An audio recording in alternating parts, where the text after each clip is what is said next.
Ambassador Cretal adjusted his ceremonial robes for the 15th time, trying to hide the fact that his 6 limbs were trembling like autumn leaves. Standing before the imposing gates of the Terran embassy on Proxima Station, he couldn't help but wonder how his entire species had managed to fall so low that they were now begging the galaxy's most notorious troublemakers for assistance. Breathe, Cretal, he muttered to himself in the ancient tongue of his people. Remember, you represent the last hope of the Valdorian Empire. The irony wasn't lost on him. 3 cycles ago, the Valdorians had been among the most vocal critics of humanity's admission to the Galactic Council. They'd called humans unpredictable, violent, and dangerously creative. Now those exact qualities were precisely what they desperately needed. The embassy doors hissed open with mechanical precision, revealing a surprisingly modest reception area. No grand halls or intimidating displays of power, just comfortable furniture and what appeared to be a coffee machine humming quietly in the corner. A human female approached him, her stride confident but not aggressive. Ambassador Cretal y Prajuma. Her voice carried a slight accent he couldn't place. I'm Captain Lisa Vega, military liaison. Ambassador Torres is waiting for you in Conference Room C. Captain Vega led him through corridors lined with what humans called photographs, images capturing moments from their home planet. Cretal found himself fascinated despite his nervousness. These weren't the sterile, perfect compositions his people favored, but candid glimpses of life, raw and unfiltered. Beautiful world you come from, he ventured, hoping to break the tension. Used to be more beautiful, Captain Vega replied without breaking stride. Before the corporate wars nearly tore it apart, we learned to appreciate what we had left. Conference Room C was exactly what Cretal had expected from humans, functional but somehow warm. Ambassador Maria Torres rose from her chair, extending her hand in the peculiar human greeting ritual. Her grip was firm, confident, but not crushing, a subtle display of controlled strength. Ambassador Cretal, thank you for coming. Please sit wherever you are comfortable. Cretal settled into a chair designed for multi-limbed species, grateful for the accommodation. Ambassador Torres, I must admit, this is not how I imagined we would first meet. I imagine not, Torres replied with a wry smile. 3 years ago, your representative called humanity a cancer on the cosmic order. Today, you're here asking for our help. Life has a sense of humor, doesn't it? The Valdorian ambassador felt his scales flush with embarrassment. Those words, they were spoken in ignorance. We thought we understood the galaxy's dangers. We were wrong. Captain Vega activated a holographic projector, and suddenly the room filled with tactical displays showing the current state of Valdorian space. Red zones dominated the map, spreading like a plague across once proud worlds. The Hive-Mind collective, Cretal began, his voice heavy with defeat. They appeared 18 months ago at our outer rim territories. We thought they were raiders, pirates perhaps. We sent our 3rd fleet to deal with them. What happened to your 3rd fleet? Torres asked, though her expression suggested she already knew. Gone, completely absorbed. Every ship, every crew member, converted into extensions of their collective consciousness. Within days, they had our technology, our tactics, our weaknesses. Cretal's voice cracked slightly. They don't just conquer worlds, Ambassador Torres. They consume them, body and soul. The tactical display zoomed in on the advancing red zones. Captain Vega pointed to several key systems.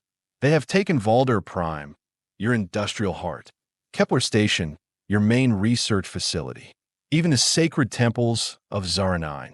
How many of your people remain free? Torres asked quietly. 12 billion, down from 43 billion. Every day, we lose another world, another billion souls to their collective hunger. Cretal's composure finally cracked. We have tried everything, Ambassador. Our greatest military minds, our most advanced weapons, our most desperate strategies. Nothing works. They adapt faster than we can innovate. And your allies in the Galactic Council. Captain Vega inquired that a bitter laugh escaped Cretal's throat. The Thorian Republic offered thoughts and prayers. The Crystal Confederation promised a stern diplomatic protest. The Machine Lords suggested we submit to assimilation to end our suffering more quickly. Charming friends you have got there, Torres commented dryly. Which brings us to why you are here, Captain Vega continued. The species you once called unpredictable and dangerous. ¿Qué tal nadie slowly? We have studied your military history, Ambassador Torres. The corporate wars that nearly destroyed your home world, yet somehow made you stronger. The Martian rebellion that should have been crushed in days but lasted 7 years. The First Contact War where you defeated the technologically superior Centauri using nothing but cunning and sheer bloody-minded stubbornness. You forgot the bit where we turned their own weapons against them, Torres added with a slight grin. That's exactly what I mean. Cretal leaned forward eagerly. Humans don't fight the way the rest of us do. You don't follow the accepted rules of warfare. You are unpredictable. We prefer the term creative, Captain Vega said. But continue. The Hive-Mind adapts to conventional tactics within hours. But humans? You have never been conventional. Your entire military doctrine seems based on doing the unexpected, the impossible, the completely insane. Torres and Vega exchanged glances. He's not wrong, the captain muttered. We need that insanity, Ambassador Torres. We need humans to teach us how to think like humans, fight like humans, be as utterly unpredictable as humans. Cretal's voice carried desperate hope. Help us save what's left of our people. The room fell silent except for the gentle hum of life support systems. Finally, Torres spoke. What exactly are you offering in return, Ambassador? Everything, Cretal replied without hesitation. Our remaining industrial capacity, our research archives, our surviving fleet. Full access to Valdorian space and territories. We will even grant humanity permanent seats on the Galactic Council. And if we say no, then in 6 months, there won't be a Valdorian empire left to remember this conversation. Captain Vega pulled up another display, this one showing human military assets. We have got the 7th Fleet currently on patrol near the neutral zone. The Marine Expeditionary Force just finished war games in the outer colonies. Special Operations Command has 3 teams available for immediate deployment. How quickly could you mobilize? Cretal asked, try not to sound too eager. 48 hours for advanced reconnaissance, Torres replied. 2 weeks for full deployment. But Ambassador, you need to understand something about humans. What's that? We don't just show up and solve your problems for you. We teach you to solve them yourselves. If we do this, your people are going to have to change. They're going to have to think differently, act differently, maybe even become a little bit human themselves. Cretal considered this. What does that mean exactly? Captain Vega leaned back in her chair. It means your military commanders are going to have to stop following the textbook and start improvising. It means your soldiers are going to have to learn that sometimes the best strategy is no strategy at all. It means accepting that in war there's no such thing as fighting dirty, only fighting to win. Can your people handle that kind of transformation? Torres asked, Ambassador, my species is facing extinction. We will become whatever we need to become to survive. Fair enough. Torres stood and extended her hand again. You have got yourself a deal, Ambassador Cretal. Humanity will help the Valdorian Empire fight the Hive-Mind Collective. As they shook hands, Cretal felt a strange mix of hope and terror. Hope that perhaps his people might survive after all. Terror at what they might become in the process. There is one more thing, Torres added casually as they prepared to conclude the meeting. What's that? You're going to want to warn your people about our coffee. It's an acquired taste, but after a few weeks fighting alongside humans, they're going to need the caffeine. Meanwhile, aboard the dreadnought Indomitable Will, Colonel Jake Morrison studied the classified briefings that had just arrived from Proxima Station. 30 years of military service had taught him to read between the lines of diplomatic language, and what he saw didn't inspire confidence. Sergeant Major Rodriguez, assemble Alpha Company. Full combat loadout. Sir, are we finally getting some action? Sergeant Major Carmen Rodriguez had been itching for a real mission after 6 months of routine patrol duty. Oh, We are getting action, all right. We are about to teach an entire alien species how to fight like humans. Should I be excited or terrified, sir? Morrison looked at the tactical projections again, noting the impossible odds they were about to face. Both, Sergeant Major. Definitely both. In the lower decks of the same ship, Private First Class Tommy Chun was cleaning his rifle when the general alarm sounded. Combat deployment, all hands to stations. He joined the Colonial Marines straight out of high school on New Angeles, looking for adventure and steady pay. He'd found both, though not always in the proportions he'd expected. "Hey Chun," called out his squad mate, Private Lisa Park. "You hear what this mission's about?"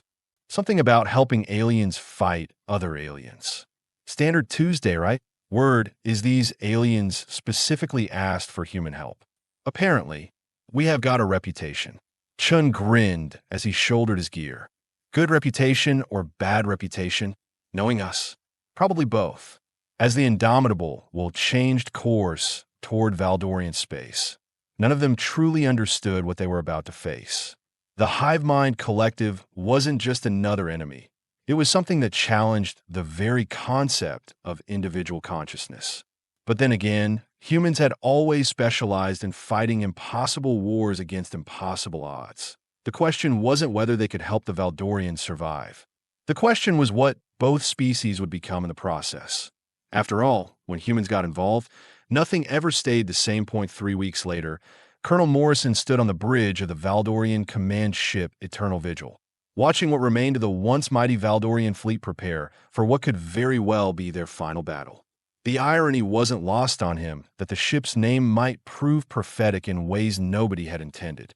"Colonel Morrison," Admiral Zentkar approached with that peculiar Valdorian gait, all 6 limbs moving in synchronized precision. "Our scouts report the Hive-Mind advance fleet will reach the Tython system in 14 hours. Morrison nodded, studying the tactical hologram floating between them. "And our defensive preparations? Complete, as per your unconventional specifications." The Admiral's tone suggested he still wasn't entirely comfortable with human military doctrine. "I must admit, Colonel, your strategy defies every principle of space warfare I have learned in 40 years of service." "Good," Morrison replied with a grin that made the alien commander visibly uncomfortable. "If it made sense to you, it would make sense to them too." The plan was pure human madness, Morrison had to admit. Instead of forming traditional battle lines or defensive formations, they'd scattered the combined human Valdorian fleet across 17 different positions, some hidden behind asteroids, others disguised as space debris, and a few positioned in locations that any sane military strategist would consider completely indefensible. "Sir," Private Chin's voice crackled through the comm system from his position aboard the infiltration vessel Ghost Rider. "We are in position inside the asteroid field. Still can't believe Command approved this insanity." "Insanity is our specialty, Marine," Morrison replied. "How's your Valdorian partner holding up?" Lieutenant Velnox's translated voice came through the channel, nervous but determined. "I am adapting to human tactical thinking, Colonel. Though I must say, hiding inside an asteroid and waiting to be surrounded goes against every survival instinct my species has evolved." "Evolution's overrated," Sergeant Major Rodriguez chimed in from her position on the stealth frigate Silent Storm. "We are about to prove that stupidity beats adaptation every time." Morrison couldn't help but smile. 3 weeks of joint training had transformed both species in ways none of them had expected. The Valdorians had learned to embrace chaos, while his Marines had gained an appreciation for the aliens' technical precision. It was a combination that shouldn't have worked, but somehow did. "All units, this is Morrison. Enemy contacts just jumped into the system. Time to show these collective-minded bastards what individual creativity looks like."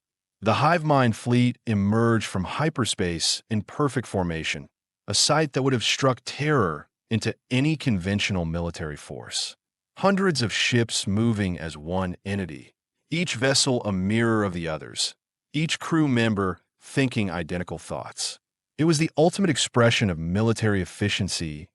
IT was also exactly what Morrison had been counting on. Phase 1. Execute, he commanded.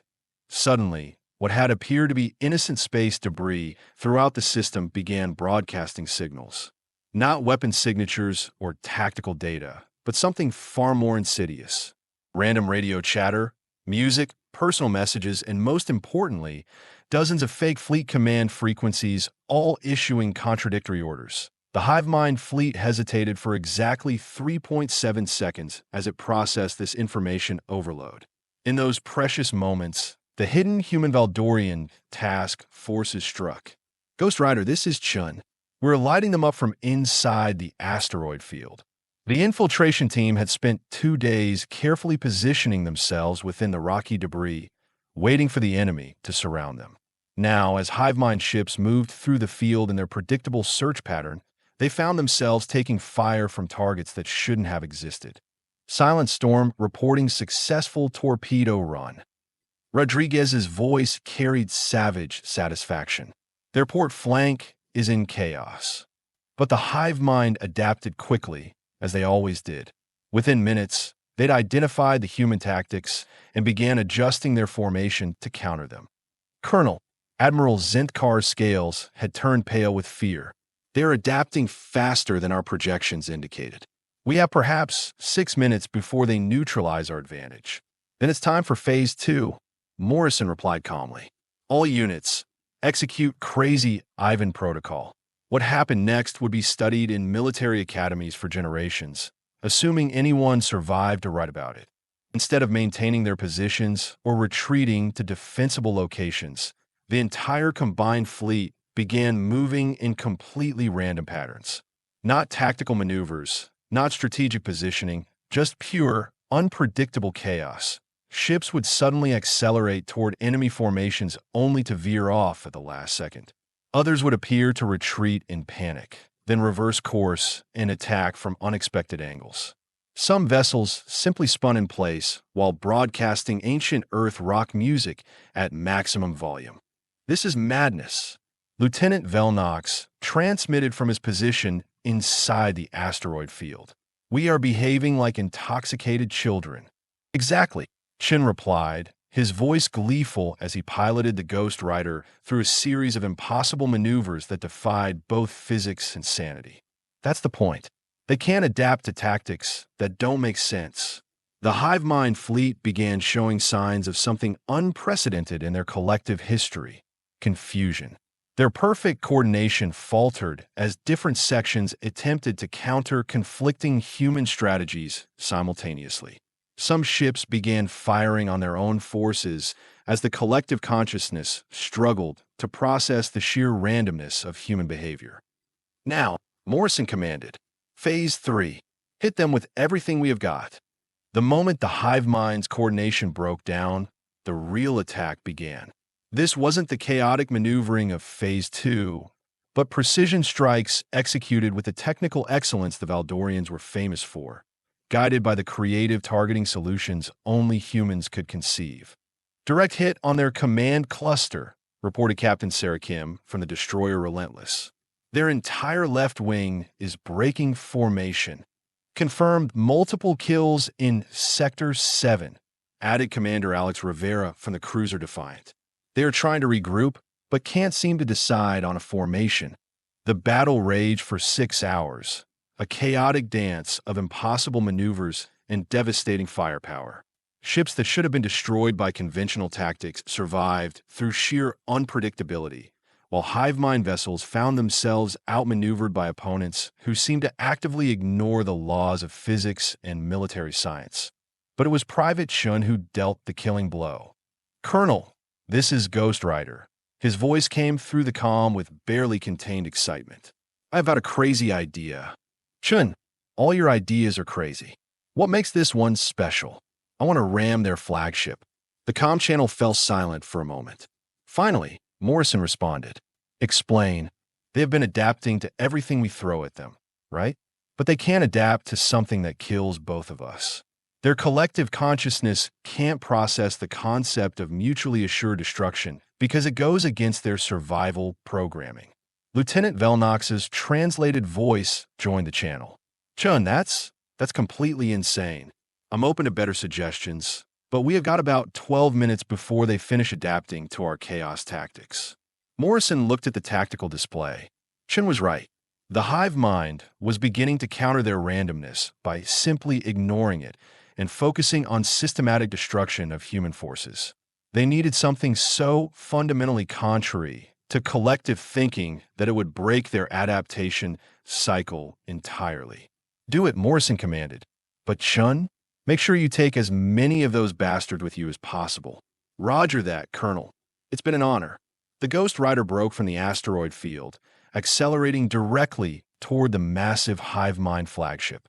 As Chun had predicted, the collective consciousness couldn't process the concept of a deliberate suicide attack. Their ships moved to intercept, but their targeting solutions kept failing because they were trying to disable rather than destroy, unable to comprehend that destruction was the goal. AT the last second. Lieutenant Velnox's voice came through the comm. Chun, I'm reading massive power fluctuations in their flagship's core. If we hit them just right, you beautiful alien genius. Chun whooped as he adjusted his approach angle. Ramming speed. The Ghost Rider struck the Hive-Mind flagship's main reactor at precisely the right angle, triggering a cascade failure that tore through the enemy's command structure.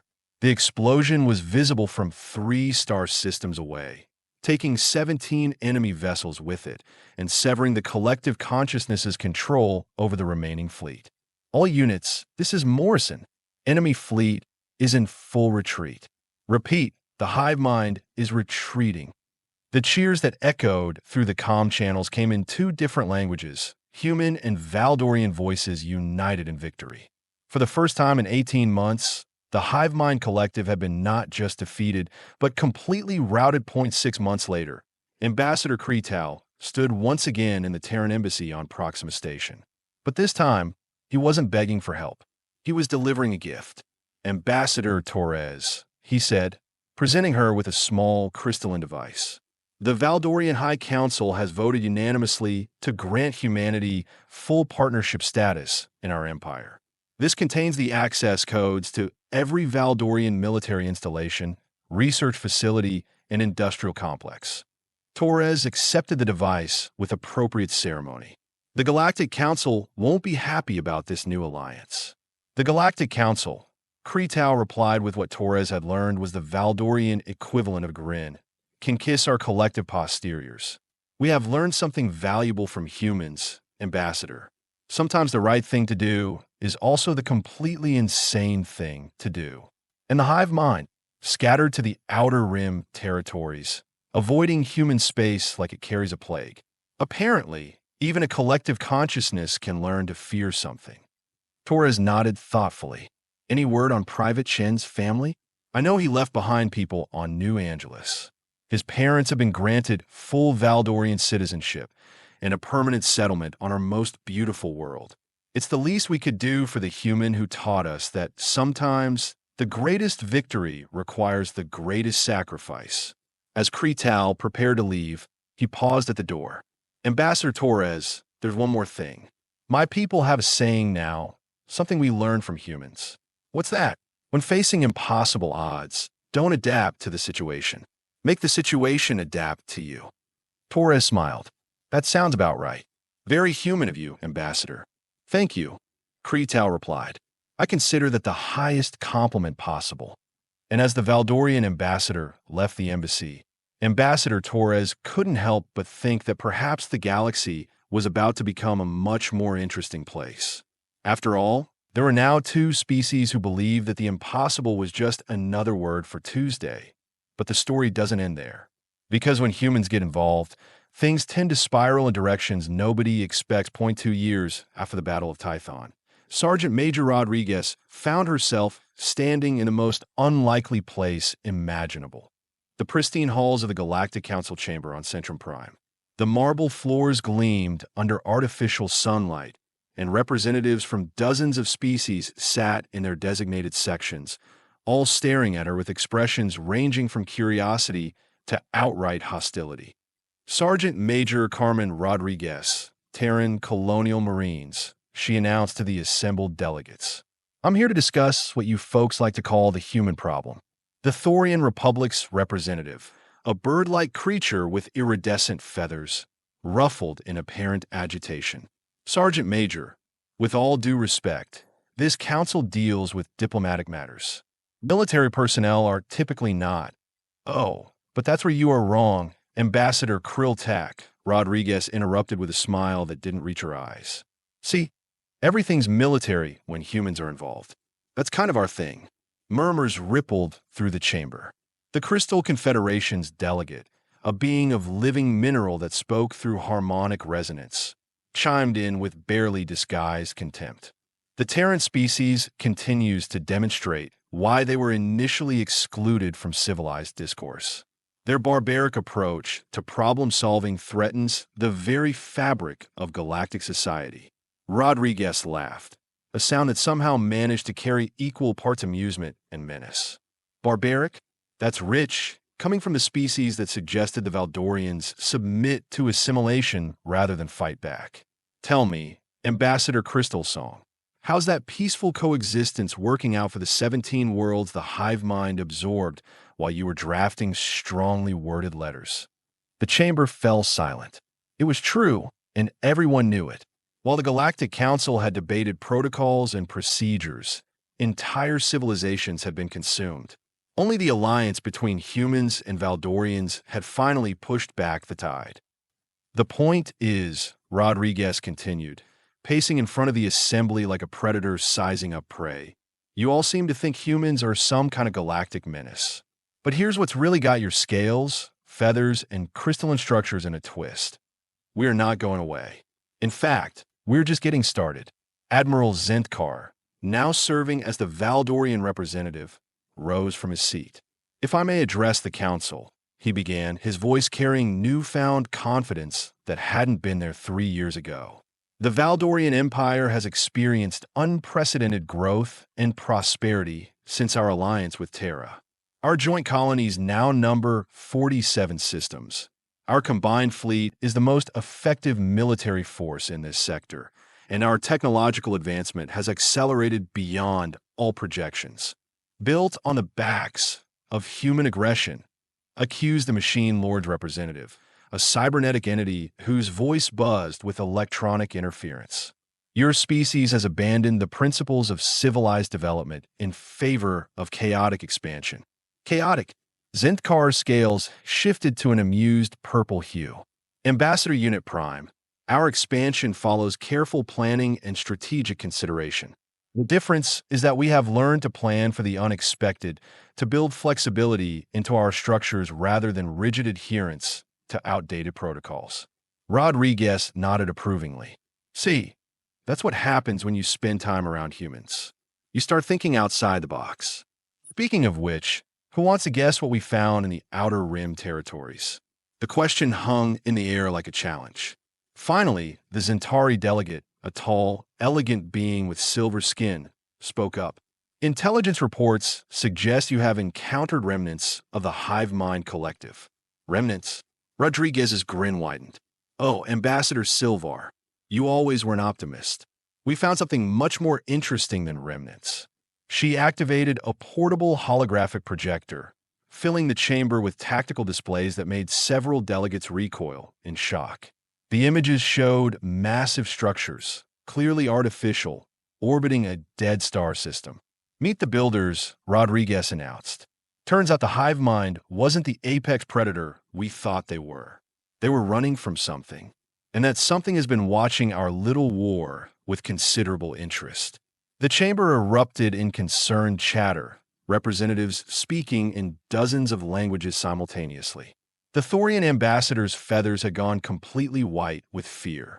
How long have these builders been observing us? According to our analysis, about 3,000 years give or take a century, Rodriguez replied casually. They have been cataloging species, studying our development patterns, deciding which civilizations are worth preserving and which ones aren't. And what have they concluded about humanity? Asked the Crystal Confederation representative, though the harmonic frequencies suggested the being already feared the answer. Well, here's the thing, Rodriguez said, her tone becoming almost conversational. The builders operate on a simple principle. Species that can only succeed through conformity and predictability are considered evolutionary dead ends. They typically arrange for such species to be eliminated or absorbed by more adaptive entities. Like the Hive-Mind, Zentkar added grimly. Exactly. But species that demonstrate true creativity, unpredictability, and the ability to adapt their environments rather than simply adapting to them, well, those species get invited to play on a much bigger stage. The implications hit the assembled delegates like a physical blow. Several representatives began speaking at once, their voices rising in panic and accusation. You are saying that humanity's chaos is actually valued by these builders. The Machine Lord's delegate sounded incredulous. I'm saying that humanity's chaos just earned our entire sector a reprieve from extinction, Rodriguez replied bluntly. The builders were preparing to sterilize this region of space. Too many stagnant civilizations. Too much predictable behavior. We changed their minds. How? Demanded the Zentari ambassador. By doing what humans do best, Rodriguez grinned. We surprised them. Admiral Zentkar took over the presentation. 3 weeks ago, a builder probe entered the Tython system. Instead of hiding or attempting to communicate through proper diplomatic channels, Colonel Morrison ordered our joint fleet to, well, the human term is buzz the tower. You attacked a builder probe? The Thorian representative looked ready to molt from sheer terror. Not attacked, Rodriguez corrected. We performed what humans call a flyby at approximately 97% of light speed, while broadcasting every piece of music, literature, and art our species had ever created. We turned their scientific survey into an impromptu cultural exchange. The builders, Zentkar continued, had never encountered a species willing to risk everything simply to share their creativity with a potentially hostile alien intelligence. They found it intriguing. So intriguing, Rodriguez added, that they have agreed to establish formal contact. Not with the Galactic Council, mind you, with the Human Valdorian Alliance. The chamber fell into stunned silence. When the Crystal Confederation delegate finally spoke, the harmonic resonance was barely a whisper. What does this mean for the rest of us? Rodriguez shrugged. That depends on you. The builders are offering something they call adaptive integration. Species that can demonstrate genuine creativity and unpredictability get to join the galactic community. Those that can't, well, let's just say there are a lot of empty systems in this galaxy, and humanity will decide who qualifies. The accusation came from the Machine Lord's representative. No, Rodriguez laughed. We are not qualified to judge anybody, but we are willing to teach what we have learned, share what we know, and help other species discover their own brand of creative chaos. For a price, no doubt, sneered the Zentari ambassador. Actually, no price at all, Zentkar interjected. The Human Valdorian Alliance is offering free cultural and military exchange programs to any species willing to embrace change. No territorial demands, no resource extraction, no political strings attached. Why? Asked the Thorian representative suspiciously. Rodriguez's expression grew serious for the first time since entering the chamber. Because 3 years ago, we learned something important. The galaxy is a lot bigger and more dangerous than any of us realized. We're going to need all the creative, unpredictable, chaotic thinking we can get if we want to survive what's coming. What's coming? The question came from multiple delegates simultaneously. The builders weren't the only ones watching our war with the Hive-Mind, Rodriguez replied quietly. There are others out there. Ancient species, cosmic entities, things that make the builders look like friendly neighbors. And they're all paying attention to this little corner of the galaxy now. She paused, letting that information sink in before continuing. The good news is they're curious rather than hostile. The bad news is their curiosity tends to be destructive. So what do you propose? Asked Admiral Zentkar, though his tone suggested he already knew the answer. Simple, Rodriguez said, her trademark grin returning. We do what humans have always done when faced with impossible odds and cosmic-level threats, which is we get creative, we get unpredictable, we embrace the chaos and make it work for us instead of against us. She gestured to the assembled delegates. All of us, together. The Galactic Council chamber remained silent for long moments as representatives processed this information. Finally, the Crystal Confederation delegates spoke, their harmonic frequencies carrying a note of reluctant respect. Sergeant Major Rodriguez, are you suggesting that the survival of galactic civilization depends on everyone learning to think like humans? Rodriguez considered this question seriously before answering. Not exactly, Ambassador Crystal Song. I'm suggesting that survival depends on everyone learning to think like themselves, but with the freedom to be as creative, unpredictable, and occasionally insane as the situation requires. And if we refuse, then you get to explain to the builders why your species deserves to survive without ever taking a single creative risk or attempting anything that might surprise them. Rodriguez's smile held no warmth now. Good luck with that conversation.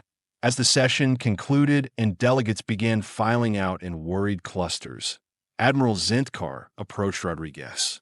Do you really think they will accept our offer? Some will, some won't, Rodriguez replied philosophically. But here's the thing about humans, Admiral. We don't give up on people, even when they have given up on themselves. And those who refuse.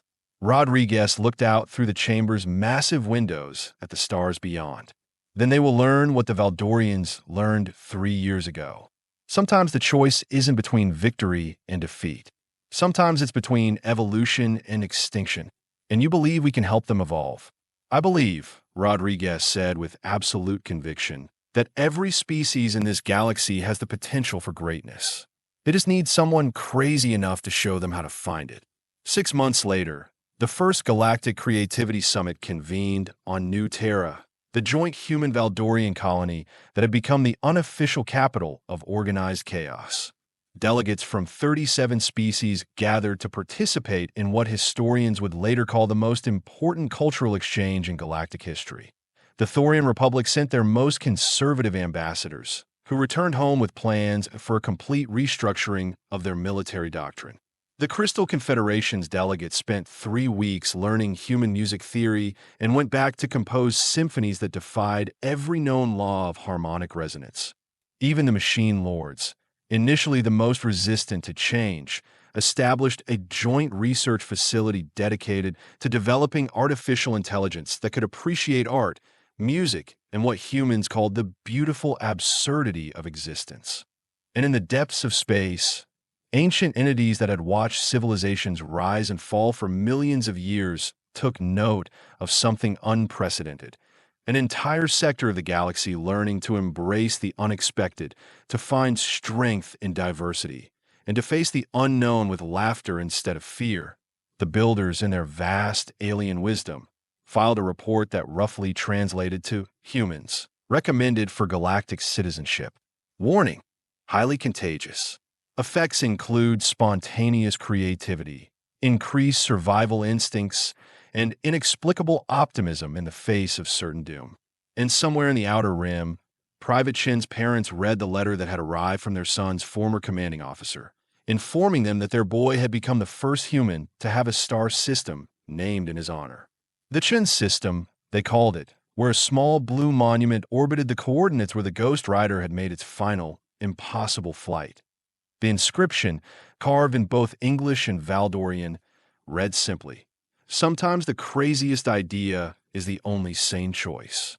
It was, everyone agreed, a very human sentiment, and across the galaxy, that sentiment was spreading like wildfire.